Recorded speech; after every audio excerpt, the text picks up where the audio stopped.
see. There's no way to be. It's in the blink of an eye. All these actions, they're so afraid. At this time, there's only today.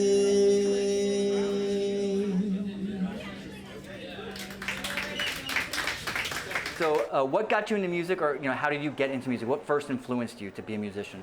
Wow, what first got me into music? I started music very late in life. I didn't do anything in high school or middle school or anything like that in regards to instruments or bands or anything like that. It wasn't until just a few years ago I found out my brother was playing a ukulele, and I thought that was pretty cool.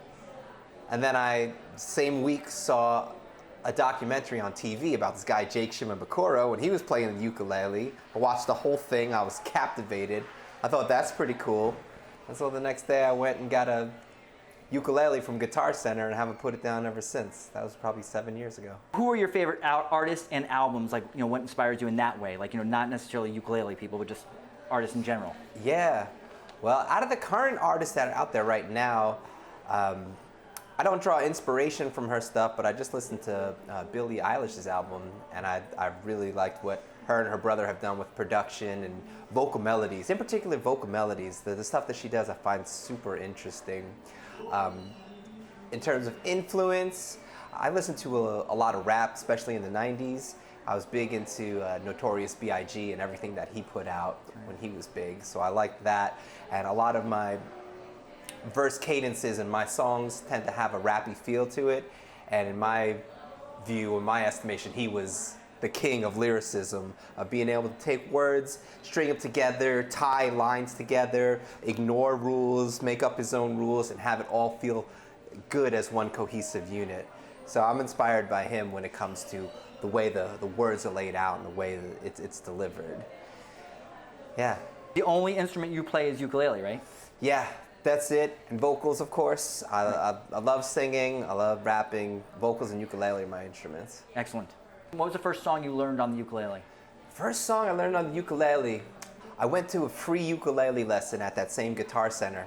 I bought the ukulele and took the free lesson at the same time. And they taught us a few chords and how to play that Beatles song, Hard Day's Night.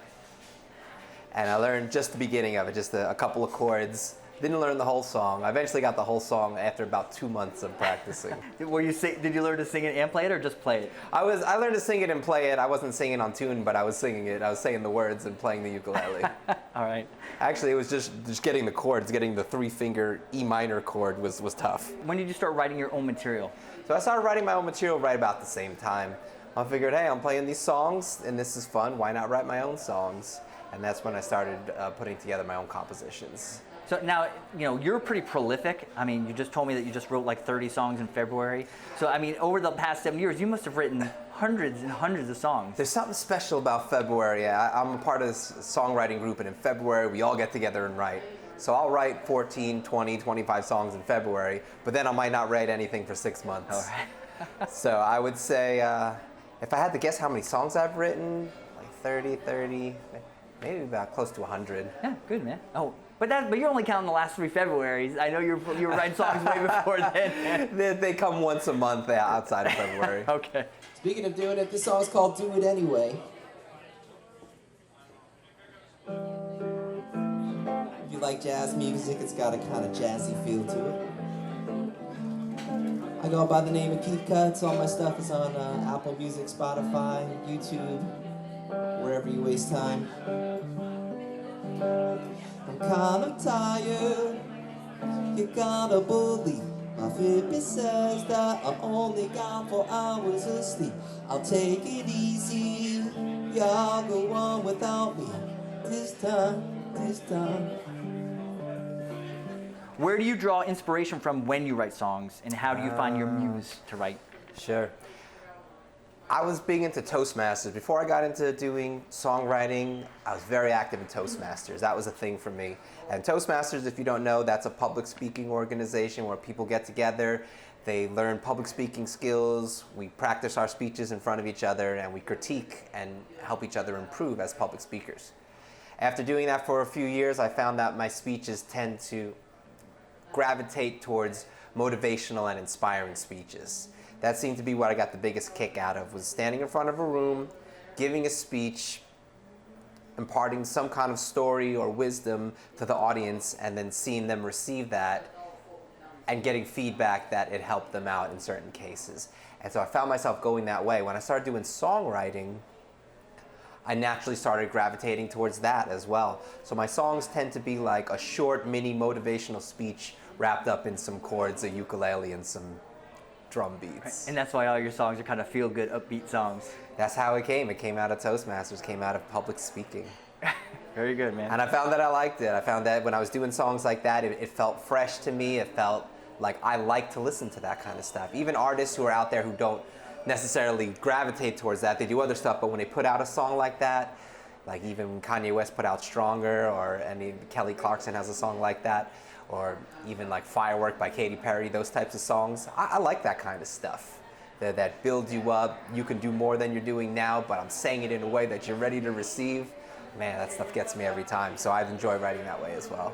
Cool. We're happy to have back everybody. Put your hands together, Mr. Keith Cuts. Appreciate it. What's up, y'all? My name's Keith Cuts. I like to do music that lifts you up while you bob your heads in your seat. That's my original stuff. I might play a few covers here and there. And excited to be back with all of these fine musicians and non-musicians and people who just like good times. What's your favorite part of the songwriting process? Favorite part of the songwriting process, as of now, it used to be playing the ukulele, putting together some songs and realizing that the words sound good over the chords. That used to be it. But now my favorite part of the process is taking a concept, putting music to it, mastering it, and coming up with a finished product that's ready for the streaming services. I love that. I love to be able to take a concept and then maybe 10 to 12 hours later, over a couple of days, couple of weeks, have something that can go up on Spotify, Apple Music, and sound competitive with everything that's out there. So what started off as just a ukulele and voice and now turned into a full production, and that's what I really embrace right now. It's my favorite part of the process. Cool.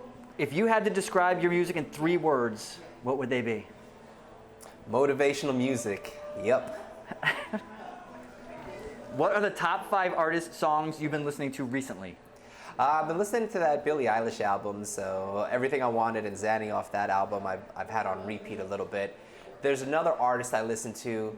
It's a Spanish hip-hop artist who goes by the name of ACO. And he has about 2.5 hours worth of music up on Spotify. And when I work out, I put his stuff on because I love his delivery. His cadence is very similar to mine. He has guitars, he has organic drums, he has a certain flow and cadence that's sort of similar to mine, but everything's in Spanish, so I don't know what he's saying. So I put it on when I'm working out and I'm not distracted by any of the themes and stuff. I'm just hearing good hip hop, old school classic hip hop that kind of keeps me going when I'm doing these long runs. ACO's my man. If you're out there watching, love it. What cover song did you most recently learn to play, and why did you choose that song? The one I played tonight, I did a mashup of those 2 songs, Everything I Wanted and Zanny by Billie Eilish. It's just the verse melodies in both of those songs are just so hooky, so catchy. The stuff she sings about, is relevant to her, probably not as relevant to me at this stage of my life, but I do enjoy like her vocal melodies and the way she puts together songs. It's fantastic. Cool. So it's easy to get things in life when you're motivated and you're super charged up and pumped up about something. It's great, everything's easy, it's fun, awesome. But sometimes you're just not motivated, but you still got stuff that has to get done. What do you do then? When that happens, you always got one secret weapon. And that's this.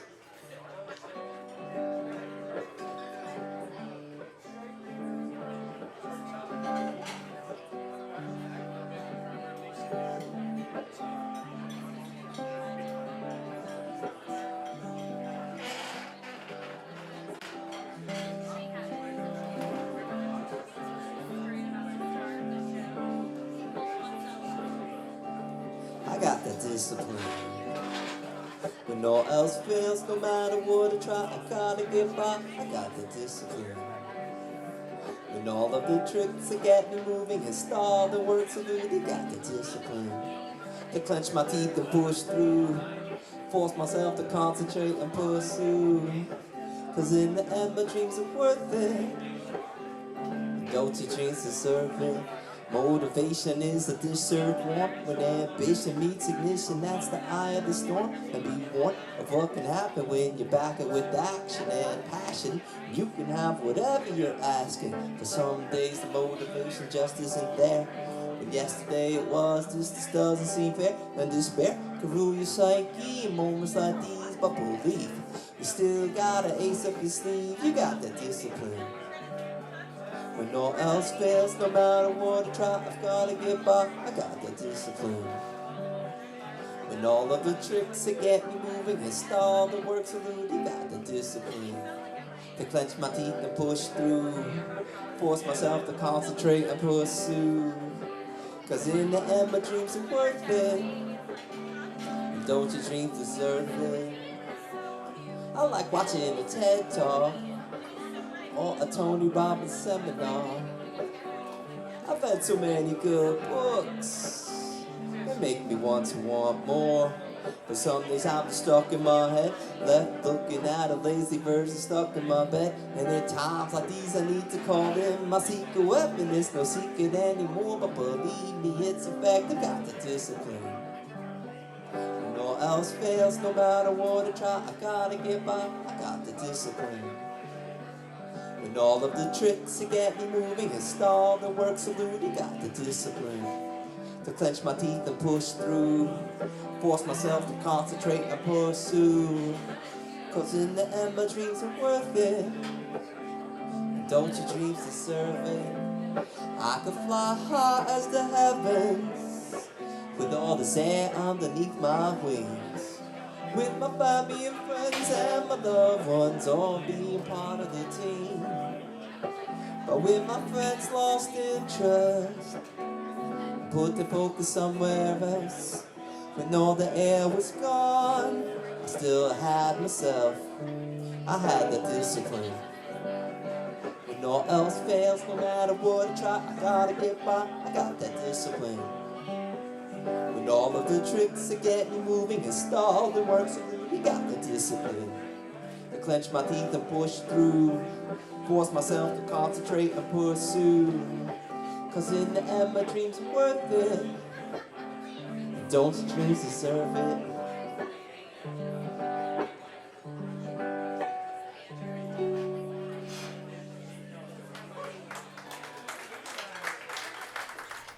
What is your favorite song that you've written?